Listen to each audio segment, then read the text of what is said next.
Hello students, today we'll start our second chapter of science, acids, bases and salts. You have learned in your previous classes that sour and bitter taste of food are due to acid and bases. तो हम जो test करते हैं वो जो अगर कुछ खट्टी चीज़ होती है, सार चीज़ होती है, that is because of acids. और बिटर कोई कड़वी चीज़ है फूड की जो हम ईट करते हैं तो that is called base.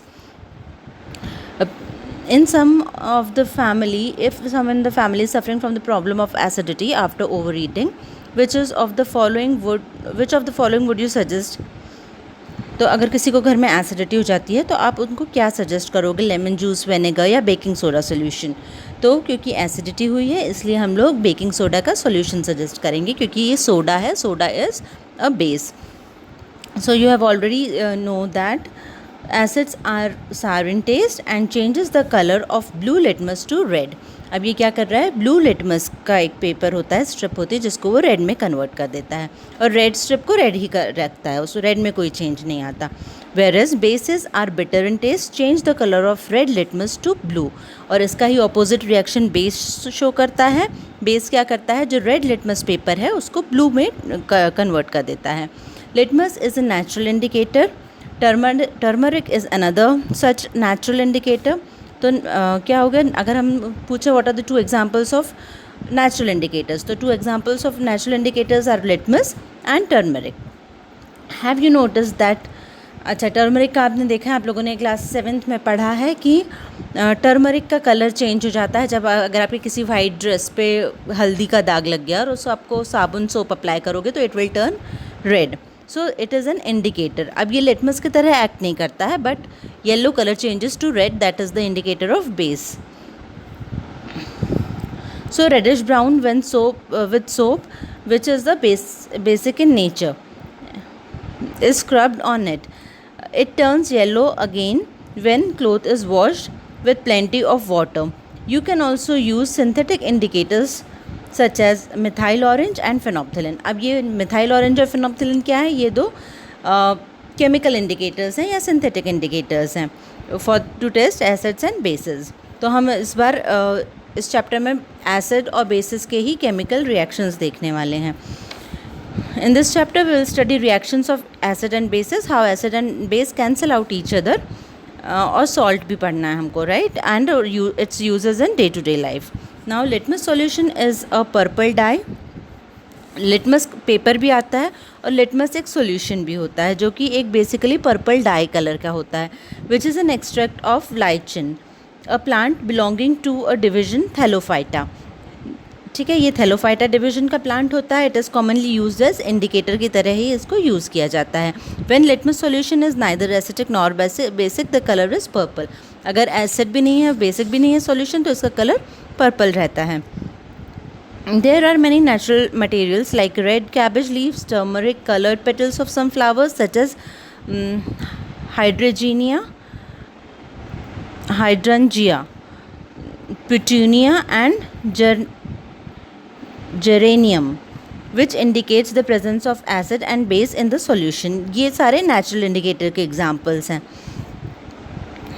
These are called acid base indicators और sometimes simply indicators, क्योंकि ये हमें acid और base का differentiate करने में help करते हैं इसलिए इनको acid base indicators कहा जाता है, या sometime हम mostly हम इनको indicators ही कहते हैं. Now in this question आपको क्या करना है, आपको पता करना है कि अगर 3 टेस्ट ट्यूब्स में आपको कलरलेस सॉल्यूशंस दिए हुए हैं तो पता करना है कि उसमें कौन सा एसिड है, कौन सा बेस है और कौन सा वाटर है. और बट एक हमारे पास एक ही लिटमस रेड कलर का लिटमस पेपर अवेलेबल है to check the identify the solutions. तो हम क्या करेंगे, हम पहले उसका रेड लिटमस के छोटा सा पेपर करके तीनों में डाल देंगे छोटे छोटे टुकड़े करके. तो जिस लिटमस पेपर में रेड कलर का लिटमस है वो ब्लू कलर में कन्वर्ट हो जाता है तो उसको हम कह देंगे ये बेस है. ठीक है. सेकेंड चीज़ में हम क्या करेंगे कि एक जो हमने बेस को सॉल्यूशन को अलग कर दिया और जो दो अलग अलग टेस्ट ट्यूब्स ले ली उसको दोनों का हम निकाल के एक टेस्ट ट्यूब में ले लेंगे, एक छोटे छोटे डिशेस में अलग अलग ले लेंगे. यानी सपोज टेस्ट ट्यूब बी का और टेस्ट ट्यूब सी का सॉल्यूशन हमने निकाल लिया और इसमें जो ए बेस वाला सॉल्यूशन था वो ऐड कर दिया. अगेन हम इसमें लिटमस पेपर के छोटे छोटे पीसेस ऐड कर देंगे तो जिसमें वो रेड कलर ब्लू में कन्वर्ट हो जाता है, मतलब वो वाटर है। क्यों? क्योंकि जब वाटर में बेस ऐड किया तो वो बेसिक ही रहा, बेस उसकी प्रॉपर्टी बेस शो हो रही है वाटर के साथ, लेकिन एसिड के साथ उसकी बेसिक प्रॉपर्टी शो नहीं होगी, इसलिए रेड लिटमस में कलर चेंज नहीं होगा या कुछ और रिएक्ट होगा। हो सकता है ऐसा बेस और रेड को कुछ और करेगा रिएक्ट, बट जिसमें वो ब्लू कलर हो जाएगा दैट मीन्स वो बेस है, दैट मीन्स वो वाटर है। ठीक है, और जो थर्ड वन बचा वो एसिड है। इस तरह से हम पता करेंगे कि वो तीनों टेस्ट ट्यूब्स में कौन कौन से सॉल्यूशंस हैं। नाउ ये तो हो गया हमारा ये question. Now section 2.1 understanding the chemical properties of acids and basis. Now in this activity acid and basis in the laboratory, यानी इसमें देखो इस एक्टिविटी 2.1 इसमें क्या है, ये type of acids and basis दिए हुए हैं। इन्हें हमें क्या करना है, put a drop of each of the above solution in a watch glass, यानी हमें अलग अलग एक ऐसे वॉच ग्लास ऐसे कांच की छोटी सी बाउल टाइप की होती है, उसमें ले लेना है। And one by one test with a drop of indicator. अब इसको हमें वन बाय वन इंडिकेटर्स से चेक करना है। तो इंडिकेटर्स हमारे पास कौन कौन से रहते हैं, रेड लिटमस है, ब्लू लिटमस है, फिनोप्थिलिन है या मिथाइल ऑरेंज है। इनके साथ हमें एसिड्स को और बेसिस को चेक करना है। अब क्या क्या एसिड के एग्जांपल दिए हैं, hydrochloric acid, sulphuric acid, nitric acid, acetic acid. इन सब के फॉर्मूले और ये नाम आपको लर्न करने पड़ेंगे, अदरवाइज़ आपको समझ में नहीं आएगा ऐसे। ठीक है, you need to learn it. जैसे आपको वाटर का यूज़ कर करके आपको पता चल जाता है कि हाँ वाटर, ऐसे ही हाइड्रोक्लोरिक एसिड है, या आप नाम सुना हुआ है, हर काफ़ी क्लासेस में ये चीज़ यूज़ होती है कि हाइड्रोक्लोरिक एसिड स्टमक में होता है, हमारे स्टमक में, it is use to kill bacterias of the stomach. तो इस तरह से हमने ये बचपन से पढ़ते आ रहे हैं कहीं ना कहीं। Sulphuric acid is the king of acids, ये बहुत स्ट्रॉन्ग एसिड होता है, इसलिए इसको किंग ऑफ एसिड कहा जाता है। तो ये सब तो नहीं, लेकिन एक जनरल इसका फॉर्मूला और इसका नाम कि इसको क्या बोलते हैं और उसका फॉर्मूला क्या होता है, ये चीज़ आपको लर्न करनी पड़ेगी। देखो जिसमें भी एसिड में HCl है, तो H जिसमें भी आता है वो एसिडिक होता है। ठीक है, H2SO4 है, H है ना, तो एसिड आता है। HNO3 नाइट्रिक एसिड, तो इसमें H आता है वो एसिड होता है, और OH जहाँ पे आता है वो बेस होता है। ये उसकी प्रॉपर्टी होती है कि OH जहाँ पे भी आ रहा है, हाइड्रोक्साइड जहाँ आ रहा है, वो बेस होता है। तो जितने भी एसिड्स हैं ना वो रेड लिटमस के साथ क्या कर देंगे, रेड लिटमस को वो कोई चेंज नहीं करेंगे, रेड लिटमस को रेड ही रखेंगे। ब्लू लिटमस को रेड में कन्वर्ट कर देंगे। फिनोप्थिलिन कलरलेस हो जाएगा, लाइट पिंक कलर का सॉल्यूशन होता है। ठीक है, वो हो जाएगा कलरलेस। और मिथाइल ऑरेंज जो है ये रेड कलर का हो जाएगा। वैसे ही बेस के साथ क्या होगा, बेस रेड लिटमस ब्लू में कन्वर्ट हो जाएगा, ब्लू लिटमस में कोई चेंज नहीं होगा, और मिथाइल ऑरेंज पिंक कलर का हो जाएगा। एसिड में ये कलरलेस हो जा रहा था, और फिनोप्थिलिन एसिड में कलरलेस होता है और बेस में पिंक कलर शो करता है। वैसे ही मिथाइल ऑरेंज येलो कलर का हो जाता है with basis. These indicators tell us whether a solution is acidic or basic by change in color. There are some substances whose odor changes in acidic and basic medium. These are called olfactory indicators. Olfactory indicators आपको 1 mark का कभी भी आ जाता है MCQs में या किसी में कि इसमें क्या होता है, olfactory indicators आपको स्मेल करके आपको पता चलता है कि ये क्या चीज़ है। So these are the olfactory indicators. इसके एग्जाम्पल्स हैं, एग्जाम्पल्स में आता है वनीला, ओनियन एंड क्लोव। इसके एग्जाम्पल्स आपको याद रखने हैं। That is it. अब नाउ एक्टिविटी 3, इसमें क्या किया है, देखो दिस इज़ द रिएक्शन। इसमें शो कर रहे हैं कि स्टैंड लिया है, स्टैंड में एक टेस्ट ट्यूब फिक्स की है, टेस्ट ट्यूब में डाला है इन्होंने डाइल्यूट सल्फ्यूरिक एसिड। अब डाइल्यूट सल्फ्यूरिक एसिड एक एसिड है, H2SO4 इज सल्फ्यूरिक एसिड। मैंने अभी आपको बताया डाइल्यूट यानी उसमें वाटर एडेड है। तो कंसनट्रेटेड को बोलते हैं जिसमें वाटर नहीं होता है, और डाइल्यूट उसको बोलते हैं जिसमें वाटर ऐड किया जाता है।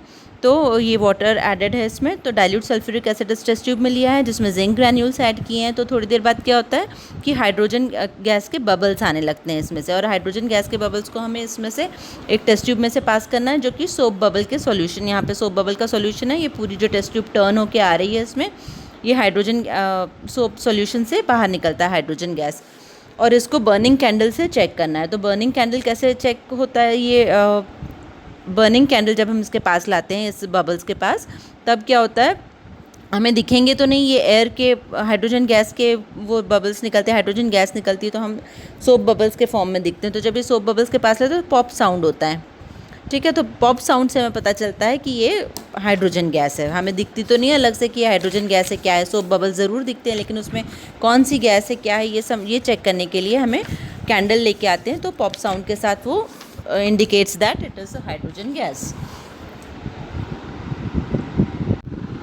अब इस रिएक्शन में क्या हो रहा है कि एसिड यानी सल्फ्यूरिक एसिड जो था वो एक मेटल जिंक को, उसमें से जिंक मेटल जो है वो हाइड्रोजन को रिमूव कर रहा है एसिड में से और एक सॉल्ट फॉर्म कर रहा है, ठीक है। दिस इज़ द इसकी बेसिक इक्वेशन है कि मेटल एसिड के साथ जब रिएक्ट करता है तो ये सॉल्ट फॉर्म करता है with evolution of hydrogen gas. Now activity 2.4, इसमें क्या करना है, place a few pieces of granulated zinc metal in a test tube and add 2 ml of sodium hydroxide solution. Sodium hydroxide मतलब NaOH। सोडियम हाइड्रोक्साइड का solution add करना है और इसको वार्म करना है, ठीक है। पिछले वाली जो रिएक्शन थी इसमें हम कोई हीट नहीं प्रोवाइड कर रहे थे, नॉर्मल रूम टेम्परेचर पे रिएक्शन हो रही थी, यानी एसिड को नॉर्मल रूम टेम्परेचर पे वर्क करता है with zinc. But in this situation, when we are using a base and zinc metal, we need to warm the content. अभी क्या हो रहा है, इसके साथ जब रिएक्शन हो रही है तो सोडियम जिंकेट फॉर्म हो रहा है। नीचे वाली रिएक्शन देखिए आप लोग, इसमें सोडियम जिंकेट फॉर्म हो रहा है। This is the sodium zincate, it is a salt, और हाइड्रोजन गैस इवॉल्व हो रही है। तो बेसिस भी वही रिएक्ट कर रहे हैं लेकिन उसको वार्म करने पे, otherwise it will not react. So activity 2.5, इसमें क्या किया है इन्होंने, क्योंकि इसमें हम लोग देख रहे हैं मेटल कार्बोनेट्स और मेटल हाइड्रोजन कार्बोनेट्स एसिड के साथ कैसे रिएक्ट करते हैं, यानी एसिड का रिएक्शन विद कार्बोनेट्स। कार्बोनेट्स का फॉर्मूला होता है CO3 और हाइड्रोजन कार्बोनेट इज HCO3। सो यहाँ पे टेस्ट ट्यूब में इन्होंने लिया है सोडियम कार्बोनेट इज़ Na2CO3।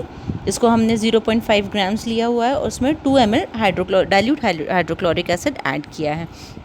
तो आफ्टर सम टाइम यहाँ पे हम क्या कर रहे हैं, यहाँ पे देखो 2 टेस्ट ट्यूब्स हैं, एक से हम कार्बन डाइऑक्साइड इसमें ऐड कर रहे हैं। तो जब हम कार्बन डाइऑक्साइड ऐड करते हैं तो यहाँ पे जो गैस इवॉल्व होती है उसको जब हम कैल्शियम हाइड्रोक्साइड के सॉल्यूशन से यानी लाइम वाटर में लेके पास करते हैं तो लाइम वाटर टर्न्स मिल्की। तो इसके में देखो अभी क्या होता है, टेस्ट ट्यूब A और टेस्ट ट्यूब B पहले, और ये हमने टेस्ट ट्यूब A का देख लिया, टेस्ट ट्यूब B में भी सेम ही रिएक्शन होती है। ओके, टेस्ट ट्यूब A में जो रिएक्शन हो रही है, देखो टेस्ट ट्यूब A में Na2CO3 यानी सोडियम कार्बोनेट रिएक्ट हो रहा है डाइल्यूट हाइड्रोक्लोरिक एसिड से और NaCl दे रहा है, plus NaCl is a salt, और वाटर प्लस कार्बन डाइऑक्साइड दे रहा है। यहाँ पे टेस्ट ट्यूब B है, ये हाइड्रोक्लोरिक एसिड के साथ रिएक्ट कर रहा है। Again this is sodium chloride, water and carbon dioxide gas release कर रहा है।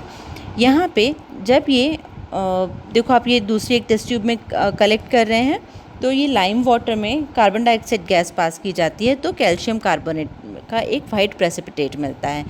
ये कैल्शियम कार्बोनेट का वाइट प्रेसिपिटेट जब एक्सेस ऑफ कार्बन डाइऑक्साइड पास की जाती है गैस, तब अगेन ये वाइट कलर का हो जाता है। वाइट कलर का क्यों हो जाता है, क्योंकि बिकॉज ऑफ दिस रिएक्शन ये बन जाता है कैल्शियम हाइड्रोजन कार्बोनेट। पहले ये कैल्शियम कार्बोनेट था, नाउ क्योंकि excess of carbon dioxide in presence of water add कर रहे हैं तो ये हो जाता है calcium hydrogen carbonate, that is calcium bicarbonate, और ये सॉल्यूबल होता है इन वाटर, इसलिए सॉल्यूशन ये कलरलेस हो जाता है। तो limestone, chalk and marble are different forms of calcium carbonate. All metal carbonates and hydrogen carbonates react with acids to give corresponding salts, carbon dioxide and water। यानी हमने देखा था कि जो भी हाइड्रोजन कार्बोनेट्स हैं या कार्बोनेट्स हैं मेटल के साथ जब एसिड के साथ रिएक्ट करते हैं तो salt, carbon dioxide and water हमें देते हैं। Now a section how do acids and bases react with each other। Activity 2.6, take 2 ml of dilute NaOH and NaOH in a test tube and add 2 drops of phenolphthalein solution। तो क्या हो जाएगा, colour change हो जाएगा। तो क्या colour change होता है? वी नो दैट कि इट विल चेंज द फिनोप्थेलिन का कलर। NaOH है, बेस है, तो वो पिंक कलर में कन्वर्ट कर देगा। Add dilute HCl solution to the, अब इसी में हम इसी सॉल्यूशन में add HCl solution to the above solution drop by drop. Is there any change? Yes, इसमें वापस से चेंज हो जाएगा कि पिंक कलर सॉल्यूशन, इसमें एसिड ऐड किया हमने, इसलिए इसमें वापस से change in the colour, it will become colourless. अभी पिंक कलर हो गया था, now pink colour solution become again colourless. तो व्हाट वी अंडरस्टैंड कि we have observe that the effect of base is nullified by acid, और ऐसे ही effect of acid is nullified by base. So NaOH plus HCl give NaCl and H2O। तो हमने देखा ये base और acid add होके हमें एक सॉल्ट दे रहा है प्लस वाटर दे रहा है। The reaction between acid and base to give salt and water is known as neutralisation reaction. In general a neutralisation reaction is written as base acid gives water, salt and water. So in this section I am covering this much only. आप लोग अच्छे से पढ़ो, सारी reactions को learn करो, सारे acid के नाम को लर्न करो because it is new for you. तो today I am doing this much. Read the chapter, learn the equations, क्या कैसे हो रहा है, कौन सा रिएक्शन हो रहा है, आप लोग इसको पढ़ो, इक्वेशंस सारी देखो, and then we'll continue with the second part. Thank you.